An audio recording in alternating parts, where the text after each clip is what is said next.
Quero, de início, registrar o entendimento feito com o ilustre presidente desta Casa e também desta sessão, de que, em razão da excepcionalidade desse meu pronunciamento, do meu retorno a esta Casa, entendemos que o melhor seria que não concedesse aqui a partes, para que o pronunciamento, que não será muito longo, pudesse ter aqui começo, meio e fim, e, obviamente, os debates políticos virão a ocorrer em inúmeras outras oportunidades a partir do encerramento desse pronunciamento. Portanto, desde já peço escusas aos ilustres parlamentares aqui presentes e inicio este meu pronunciamento dizendo, senhor presidente, senhoras e senhores senadores, que retorno hoje a essa tribuna com um conjunto de sentimentos que, a princípio, podem parecer contraditórios, mas, na verdade, eles retratam a profundidade das marcas que o episódio de meu afastamento do mandato, que me foi conferido por mais de 7 milhões de mineiros, deixou não apenas em mim, mas em minha família e, acredito, em todos aqueles que, sem julgamentos apressados, acompanham meus mais de 30 anos de vida pública, sempre exercida com seriedade e responsabilidade. Dentre todos esses sentimentos, sem dúvida, o da indignação contra a injustiça e o da tristeza que acaba por atingir de forma mais profunda aqueles que mais amamos, foram os que mais de perto me acompanharam nesses dias tormentosos. Mas estejam certos, senhoras e senhores, em nenhum instante, em absolutamente nenhum instante, perdi a serenidade e o equilíbrio próprios daqueles que sabem a exata extensão de seus atos e a correção da sua conduta. Senhoras, senhores senadores, ilustres colegas, não cheguei ontem na vida pública. Nessas últimas semanas, deixei-me embalar por certa nostalgia e permiti, senador Serra, que me visitasse a memória e a alma o jovem militante que andou por cada canto desse país, participando e organizando as grandes manifestações pelas eleições diretas. Revivi, senador Agripino, o Constituinte de 88, que apresentou, dentre tantas outras propostas, aquela que permitiu o voto a partir dos 16 anos e que participou vivamente de inúmeros debates, entre eles, aqueles que levaram ao surgimento do novo Ministério Público Federal com os poderes que detém hoje. Lembrei-me com orgulho, senador Tasso, de ter assinado a Constituição que marcou a reconstrução jurídica e institucional do Brasil, recém-liberto da democracia, da ditadura e adentrando a democracia. Recordei a participação como líder de bancada por inúmeros anos, como líder de partido, no ciclo mais importante de reformas do Brasil contemporâneo, iniciado na década de 90, com a edição do Plano Real e a conquista da tão sonhada estabilização da economia nacional. Revisitei o legado institucional, senhores deputados, que com muita honra aqui me acompanham nesse instante. Revisitei o legado construído quando presidi a Câmara dos Deputados, com avanços e instrumentos que funcionam ainda hoje, deputada Bruna Furlan, como a restrição ao uso de medidas provisórias e, especialmente, aquele que ficou conhecido como o pacote ético, que, entre outros aspectos, reformulou de forma definitiva o conceito da imunidade parlamentar.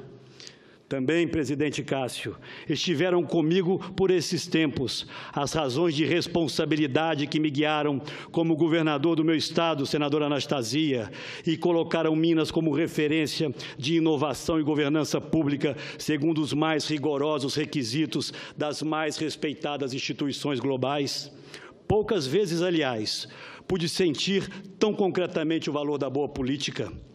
Ao fim de alçamos Minas a condição de oferecer a melhor educação básica do país e o mais eficiente sistema de atendimento à saúde de toda a região sudeste, sempre mantendo durante todos aqueles anos um crescimento acima da média nacional. Foi com esta trajetória, com o enfrentamento e a superação de desafios dessa dimensão, deputado Miro Teixeira, que cheguei ao Senado Federal e Vossa Excelência acompanhou de perto essa minha trajetória. Aqui, e muitos dos senhores e das senhoras são testemunhas, sempre atuei na defesa do interesse público, na preservação do patrimônio dos brasileiros, na correção de injustiças que impedem o Brasil de alcançar a condição a que tem direito. Apresentei e relatei inúmeros projetos que buscavam e buscam dar mais transparência e controle às ações públicas para protegê-las da predação por interesses espúrios. No Executivo ou no Legislativo, busquei sempre estar ao lado das boas causas, dos interesses dos que mais precisam, dos avanços que nos permitam alcançar um novo patamar de desenvolvimento, seja ele econômico ou social, sempre respeitando a ética e honrando cada um dos votos que recebi, senador Renan, nas minhas quase 10 eleições disputadas. Senhoras e senhores senadores, brasileiros que nos acompanham nesse instante, retorno ao tema central que me traz hoje a esta tribuna. Não me furtarei de reiterar aqui aquilo que venho afirmando ao longo de todas essas últimas longas semanas. Senhoras, senhores parlamentares, brasileiros e brasileiras, não cometi crime algum, não aceitei recursos de origem ilícita, não ofereci ou prometi vantagens indevidas a quem quer que fosse e tampouco atuei para obstruir a ação da justiça, como me acusaram. Fui, sim, vítima de uma armadilha engendrada e executada por um criminoso confesso de mais de 200 crimes, cujas penas somadas ultrapassariam mais de 2.000 anos de cadeia. Procurei, sim, esse cidadão, cuja face delinquente o Brasil ainda não conhecia, e por meio de minha irmã, reitero, ofereci a ele a compra de um apartamento de propriedade de minha família e que já havia sido oferecido a pelo menos outros 4 empresários brasileiros. Essa venda, sim, me ajudaria a arcar com as novas despesas que passei a ter com advogados. E o procurei, repito aqui, porque tenho que me desfazer de parcela do meu patrimônio familiar, exatamente porque não obtive, jamais, em tempo algum, vantagens financeiras através da política. E os que me conhecem, e aqui não são poucos, sabem muito bem disso. Foi desse cidadão, já em suas tratativas de delação, cujos benefícios, senhoras e senhores, assombram e enchem de indignação a maior parte dos brasileiros. A iniciativa de propor o empréstimo que seria devidamente regularizado e pago não fosse outra a intenção do criminoso. Não houve, ressalto, envolvimento de dinheiro público e muito menos qualquer contrapartida, como as próprias gravações demonstram, e ficará cabalmente provado perante a justiça. Tratou-se, portanto, de um negócio entre pessoas privadas. E é de se questionar, não fujo do tema, uma vez mais, como alguém pode pagar aquilo que se estabeleceu chamar de propina sem que tenha recebido qualquer benefício ou tenha qualquer expectativa de recebê-lo? Nem mesmo os delatores, senhoras e senhores, apontam quais favores lhe teriam sido prestados, mas isso passou a ser irrelevante. Muito pelo contrário, o delator Ricardo Saúde, executivo desse conjunto de empresas, afirma de forma clara em um de seus depoimentos, e abro aspas para ele: ele, o Aécio, nunca fez nada por nós, fecho aspas. Pois bem, tudo isso terá o seu tempo e o local próprio para que seja definitivamente provado. Mas eu quero dessa tribuna, senador Vicentinho, senhoras e senhores senadores, senador Requião, dizer que eu errei e assumo aqui esse erro. Em primeiro lugar, por me deixar envolver nessa trama ardilosa, e principalmente ao permitir que meus familiares servissem de massa de manobra para atender aos propósitos espúrios daqueles que, por absoluta ausência de caráter, não se constrangerem em submeter a honra e a vida de pessoas de bem a seus nefastos interesses. Errei também, e por isso já me desculpei, ao me permitir utilizar, mesmo em conversa que deveria ser privada, vocabulário que não me é comum, como sabem aquele senador Paulo Bauer que comigo convivem diariamente.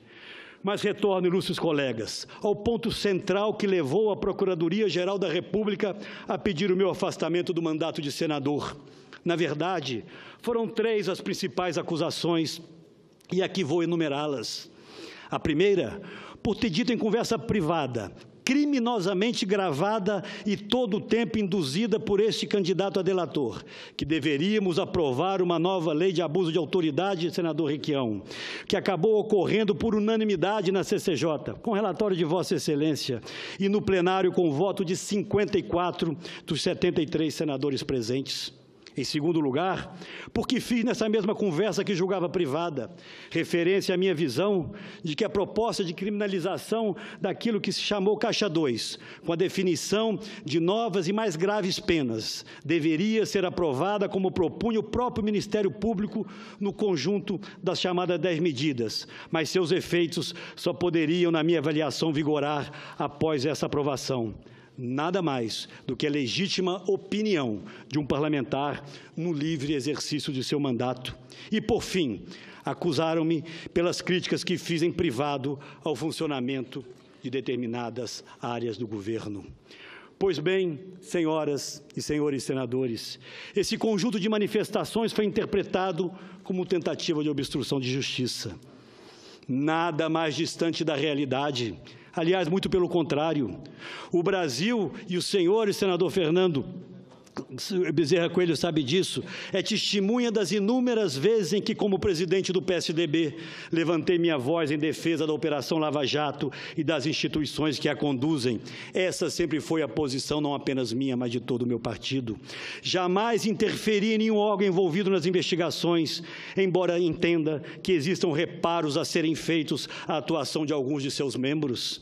No dia em que não pudermos mais exercer o direito ao contraditório, teremos perdido o essencial, a liberdade que cada um tem de se expressar e exercer seus legítimos direitos.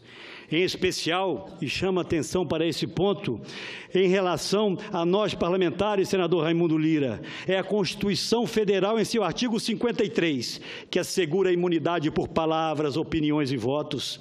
E não os assegura, é sempre bom destacar, como um privilégio de uma casta, mas para garantir que o mandato emanado do soberano voto popular não seja ameaçado.